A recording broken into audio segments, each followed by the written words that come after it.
गाओ, फिर से गाओ ये वाली लाइन। बात किया लेको छत्तीसगढ़ी आना हो, बहिन बेचो ना जीजा। बात किया लेको छत्तीसगढ़ी आना हो, बहिन बेचो ना जीजा।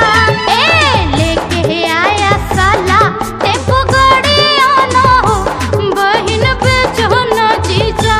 अरे लेके आया साला टेम्पो गाड़ी आना हो, बहिन बेचो ना जीजा। रुसाई में कहले अंगूठी देबो देलही गे साली, भीख मांगनी साली। रुसाई में कहले अंगूठी देबो देलही गे साली, भीख मांगनी साली। दुयो बहिन के करबो रखवाली गे साली, जुअन कटौनी साली। दुयो